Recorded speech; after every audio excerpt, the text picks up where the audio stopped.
Assalomu alaykum hurmatli tinglovchilar. Men Shahrisabz davlat pedagogika universiteti matematika va axborot texnologiyalari kafedrasi o'qituvchisi Rahmatov Sherqo'zi Olimo'sh bo'laman.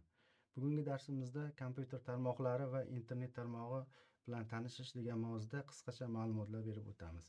Ya'ni buning uchun birinchi reja olamiz. Birinchisi kompyuter tarmoqlari, uning asosiy tushunchalari, turlari haqida, ikkinchisi internet va uning xizmatlari to'g'risida, uchinchisi ta'lim jarayonida tashkil etishda internet xizmatidan foydalanish va ta'lim jarayonida video konferensiyalar haqida gaplashib o'tamiz.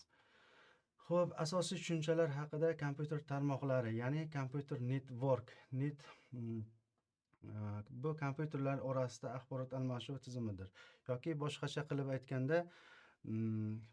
qilib aytganda, kompyuterlarni bu yoki undan ko'proq kompyuterlarni va boshqa qurilmalardan bir-biriga kabellar bilan ma'lumot almashish hisoblanadi. Xo'p, keyingisi kompyuter tarmoqlari quyidagi belgilar bo'yicha klassifikatsiyalanadi. Birinchisi geografik, ikkinchisi ishlab chiqarish bo'limlari bo'yicha, miqyosi bo'yicha, keyingisi boshqarish usullari bo'yicha, axborot tuzish tezligi bo'yicha, aloqa, ulanish topologiyalari bo'yicha bo'linadi. Abonent tizimlarining hududiy joylashishiga qarab kompyuter tarmoqlarining asosiy turkumlarga ajratish mumkin. Lokal tarmoqlar, mintaqaviy tarmoqlar, global tarmoqlar.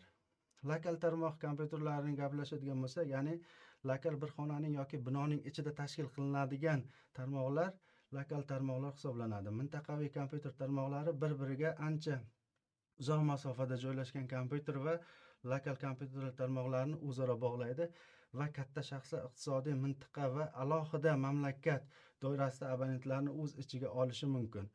Global tarmoqlar hozirgi kunda eng ko'p foydalanadigan tarmoqlar bo'lib, ya'ni buni o'zimiz juda ham yaxshi bilamiz. Ya'ni bu qisqacha qilib internet tarmog'i deb ta'kidlasak ham bo'ladi. Tarmoq miqyosida o'lchami, ya'ni masofadan, joydan, turidan bizga mana bu jadvalimizda ya'ni berib qo'yilgan. Bu jadvaldan ko'rib olishimiz mumkin. Ya'ni masofa, joyi, qaysi tarmoqqa ulangan holatini. Ishlab chiqarish tashkilot miqyosi bo'yicha tarmoqlar quyidagicha farqlanadi. Bo'lim tarmog'i, ya'ni kampuslar tarmog'i, tashkilot kompaniya tarmoqlari hisoblanadi.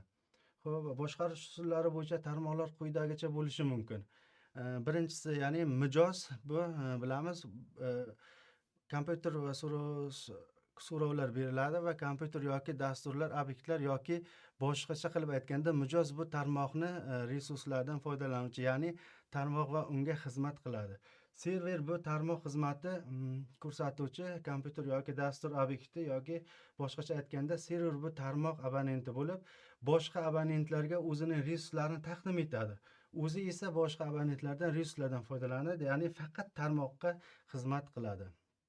Axborotlarni uzatish tezligi bo'yicha gapiradigan bo'lsak, mana bu yerda qisqacha qilib aytadigan bo'lsak, kichiklar 10 dan 100 gacha, ya'ni kilobayt, o'rtachasi ya'ni megabit hisoblanadi va yuqori tezligi 100 dan yuqori bo'lganlari, ya'ni gigabayt diapazonda bo'ladi. Aloqaga ulanish topologiyasi bo'yicha kompyuter tarmoqlari quyidagicha bo'lishi mumkin. Birinchisi umumiy shina topologiyasi, yulduz topologiyasi, halqa topologiyasi, daraxtsimon tuzilmali topologiya va aralash tuzilmali topologiya bo'lishi mumkin. Bu topologiyalar bo'yicha qisqacha biz hozir gapirib o'tamiz. Xo'p, umumiy shina topologiyasi, ya'ni bunda hamma kompyuterlar bir aloqa liniyasida parallel ulanadi va unda bir kompyuterning axborot va vaqtida hamma qilgan kompyuterlarga uzatiladi, ya'ni ulangan kompyuterlarga. Yulduz topologiyasi ko'rib turganimizda, ya'ni ulanish tartibi ham yulduz holatda bo'ladi, ya'ni bunda bitta markaziy kompyuter chetda qolgan kompyuterlarga ulanadi va u bilan birga har bir o'zining alohida aloqa liniyasidan foydalanadi. Halqa topologiyasi, ya'ni o'zining nomidan kelib chiqqani, ya'ni halqasimon holatda bo'ladi. Bunda har bir kompyuter axborotni har doim faqat bitta zanjirdan kelayotgan kompyuterga uzatadi. Axborotni esa faqat zanjirdan oldin kelayotgan kompyuterlar oladi va bu zanjir halqa bo'lib birlashadi. Daraxtsimon tuzilmali, ya'ni topologiya biz tuzganda, ya'ni sevinch va xavflarni tashkil topgan va ma'lumot ko'rinishi ham daraxtsimon hisoblanadi. Xo'p, aralash tuzilmali yuqorida aytib o'tgan topologiyalarimizni har bittasidan aralashadi. Albatta bunda sevinchlar ishtirok etadi. Daraxtsimon, halqa, yulduz, ya'ni bunda xohlagan turda aralashgan holatda foydalanishsa hisoblansa bo'ladi.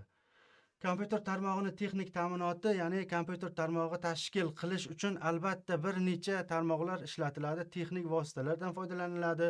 Bu vositalar vazifalari har xil bo'lishi mumkin, lekin ularning ayrimlari ishonchlilikni oshiradi, ayrimlari esa uzatish tezligi va masofani oshiradi va hokazo. Quyidagi ularda ko'rib chiqsak bo'ladi. Kompyuter tarmoqlari qurilmalari, ya'ni kompyuter tarmoq hosil qilish uchun bizga albatta qurilmalar tashkil bo'ladi, ya'ni qurilmalar kerak bo'ladi. Bulardan eng keraklari bo'layotgan bo'lsa, biz sanab o'tamiz. Ya'ni network kabel, network card, transfer va repeater, hub, switch va routerlar kerak bo'ladi.